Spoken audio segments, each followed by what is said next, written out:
I'm Jerry Gibbens, and I grew up in Lawrence County. I was born in actually in Randolph County, but I grew up in Black Rock, and I was born uh, 8 months after Pearl Harbor. Uh, I've often thought my mother and father thought if they were going to have another child, they'd better have one because my father might be called up for the war. He didn't. He was not called up for the war. But in the 40s, 45 or 6, my father and several of my uncles worked on the air base here, dismantling the airplanes. And there probably wasn't a family, even though I was just a child, there probably wasn't a family living in Lawrence County in the 1940s that were not impacted by the air base being here. Men married local women. They came back here after the war and set up businesses. The economic impact of the 10,000 men who came in here was staggering. Nothing's ever been like it. And of course, Williams College, where I teach, the 160 acres all came through the federal government. The president's home when I came to school here in '59 and when I came back to teach in '67, the president's home was the commandant's home. And the college hopes someday to restore the inside of it. It's been stabilized on the outside. And certainly Williams College, the military chapel, is really the only building on campus that's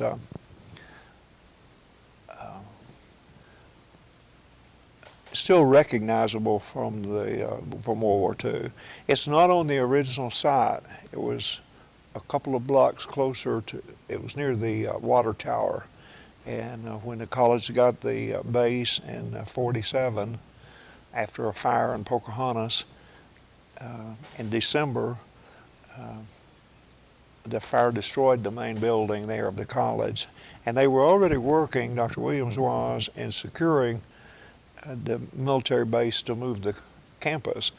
But the fire took place in December of '46, and he was able to move down. The spring term for all colleges didn't start until the third week of January. So the college was in Pocahontas in '46, and in January of '47 it was in Walnut Ridge at the base. And of course in the early years, the college, all the men's and women's dorms were facilities that had been used by the military, and the classrooms and the infirmary. So the college was greatly benefited. And then, of course, when the war was over and the GI Bill came in, Dr. Williams and the college, in a move that was really ahead of its time, they put in vocational courses to help these veterans be trained. And for a few years, not very many, they had refrigeration and carpentry, and they had a vocational track as well as an academic track. And once again, the impact of there were veterans who came back to the area and were able to come to Williams College, and they were able to learn a skill. And there were people who did refrigeration work in Walnut Ridge for the next 40 years who got their training, or there were men who learned carpentry skills or electrical skills. And so once again, the military base provided a tremendous economic and practical aspect.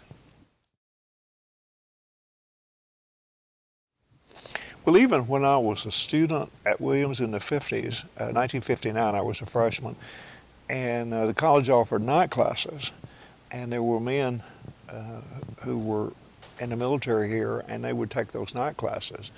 And I can remember having a couple of classes, and the maturity of, it wasn't just military people, people from the community, particularly older women coming back to school. But I can remember the discussions in the class, how they just elevated the whole class because they brought experience. They'd lived in Europe, they'd been in the war. That was a great influence. And when the military people came in, I did an interview once and did some writing for the historical journal, and Mr. Larry Sloan, who's recently died at age 101, he owned a department store in town, and he said when the base was here that he would get his shirts were limited. He'd only get 25 Van Heusen shirts, and he said there was you couldn't price them. You couldn't do the black markets. You couldn't price them at $10. You could not price them over the sticker price. But he said he would sell out his quota in 3 or 4 days. And Mr. Rainwater, who had a jewelry store, said the same thing with watches. So both of those enterprising men would get on the train and they would go to St. Louis. And this was legal. They were very legal in this, but they would buy used watches and gently used clothing, and they would bring that back. And they said they would sell out. They would sell out of their used watches before they could get back. And Mr. Rainwater said he had, after the war, he had appliances, and they were limited once again because the demand was greater than the supply. So economically, people in Walnut Ridge, I learned that they rented their garages, they rented their attics, they rented their spare bedrooms. And one woman, Louise Hudson, told me a story. She was a local elementary school teacher, and she said they were living here during the 40s, and her husband Darrell worked out here. And she said he came in one day and he said, "Lou," he said, "is there any way we could let my buddy, somebody that he worked with here, had a wife that was living somewhere else," he said, "is there any way in the world we could let them live here with us?" And she said, "Well, Darrell, do you know this man?" And he said, "Yes." He said, I just feel like I've known him forever." And she said, "Well, if you want to try it," she said, "it's okay with me." They had an extra bedroom. And she said, so the man's wife came, and she said, we all just hit it off. And she said, we just became lifelong friends. So, you know, you'd open up your home, your spare bedroom, they just all shared the same kitchen, same bathroom.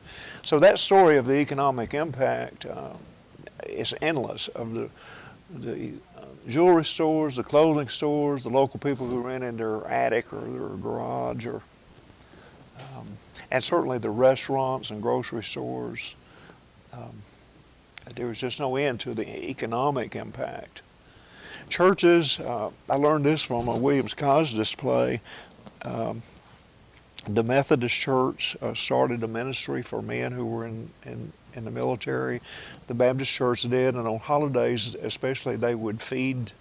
They would have their facilities open for the men to come in. They welcomed them to the services. So, the community tried to give back to the military. It wasn't all just the military providing for the community, but the history department teaches a specialized course in World War II. They also have one in World War I. But the World War II has been really popular, and they've worked with Harold Johnson here at the museum and Ms. Probst and others, and they've done projects related to World War II. And the last one they did 2 years ago, the students were divided into teams, and some of them looked at the impact of the local churches. And the Williams students also, 2 or 3 of them would work on the Pacific Theater. And one of the things I found really interesting, the students had gotten online, and from eBay they'd bought posters, and one student who was in the class had a grandfather who was involved in World War II and still living. So he was here the night here in the museum when they presented their units. And the map that you see at the entrance to the museum, one group of students created that scale map of the air base. So Williams has been involved in that, and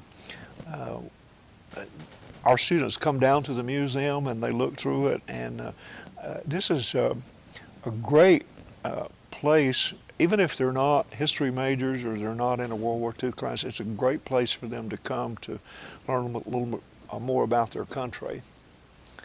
And as you can see, if you look around, just the kinds of airplanes that were used, the kinds of uniforms.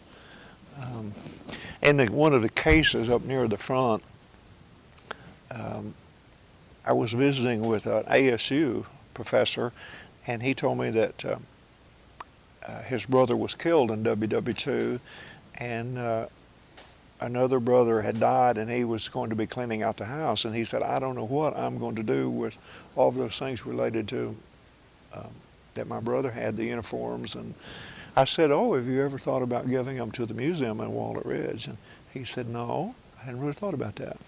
And so I told him what was here, and he was excited. And not only did he give the letter that his mother received telling him that her son had been killed in action, and letters that his brother had written to a girlfriend, and pictures of the brother and medals that he had won. But Dr. Roberts and his wife gave all that, but they also gave money for a case. And they've just been so pleased because they said, you know, our home is not a museum, but we really could not throw away these heirlooms from the Second World War. So this made such a great place. And lots of local people have given things back, things as small as a giveaway match thing that said the air base, or a piece of paper, an invitation to a dinner or something, a ball out here on the base. And it's been a great repository for artifacts that people don't have. They don't have the expertise to display these. They don't know what to do with them. So in that sense, it's been a bonanza both ways, both for the museum and for the local people to find an outlet to preserve history. Having the base here where a jet can land, when I came to back to teach at Williams College, the college owned an airplane, and Dr. Williams, who was the president then, was a pilot, and the dean of the college was who had been in the war, who was a fabulous pilot, and the college used the airplane. I remember later, when Dr. Nicholas was president, he also was a commercial pilot, and the college still had the plane. I can remember the president and the dean and I flew to Hattiesburg, Mississippi, and interviewed a man who's still at Williams, Dr. Bob McGee, and so chair of the music department, and we actually interviewed him in Hattiesburg, but we were able to fly out of the base down there. And personally, when I was working on a PhD at the University of Arkansas, we lived in Faculty Cove housing, and Dr. B. Hannon, who was the dean, lived across the street. And a couple of times while I was over there in summer school, he flew my wife and my 5 or 6 year old daughter over to Fayetteville. He'd bring them over on Friday, and they'd spend a weekend with me, and then he'd fly back over on Sunday and get them. And my daughter, who just turned 50 today, she remembers so fondly. She loved Dean B. Hannon. She couldn't have loved her grandfather any more than she loved him. He lived across the street, and she thought his first name was Dean, and she was just crazy about him. And so the air base was a great place. Many local men learned to fly and had a private airplane out here. And then the impact even today of the jets that land here. I can remember in the 70s, before Jonesboro expanded the airport, when they would play a large a football team like the Citadel, sometimes they would have to land in their jet in Walnut Ridge and bus to Jonesboro. So we were a larger airport for a long time in Jonesboro. We can land jets here. And the airfield, the airstrip has been maintained, and of course the airplane in which you can eat a meal has become, that's on the internet and is known outside of Arkansas and really all over the United States. People know about the fly-in place, one of the unique places to eat. So the impact isn't just something from the 40s or the 50s, but it continues even into the 21st century. I'd like to see the Commandant President's House restored and signed. I applaud what the museum people have been able to accomplish. Mr. Johnson, Harold Johnson in particular, is extremely interested in the European and the Pacific theater, and he continues to develop displays, and he continues to buy things, photographs and artifacts from the Second World War. And they've expanded the museum several times, and not everything is out on display. But I would like to see this continued where it's important for us to know what took place in Lawrence County, but if we were just a Lawrence County museum, if it just related to Walnut Ridge, to me it would be very limited. And tying it into the bigger picture of how does Walnut Ridge, Arkansas, and Lawrence County, Arkansas, how did they play a part in the Second World War? And I'd like to see that continue to be expanded. There are lots of stories of men who trained here that we don't have their stories told yet. And again, the museum staff, who are all volunteers, and the museum does not receive tax dollars. So I would like to see a more stable tax base for. It would be great if this museum could receive some tax dollars, and at some point there's probably a need here for at least some paid people. And all of these people who work in the office here, Mr. Johnson and Ms. Probst and Mr. Oberster and Mr. Wilson, they're all volunteers, which is just amazing. That we still have people who are willing to give daily. And you know, this museum is open. It has set hours that it's open and closed. So it's not, maybe we'll be there on Tuesday or maybe we won't, or Wednesday afternoons we're closed. They're open almost as many regular hours as a bank or a post office or a museum that has paid people.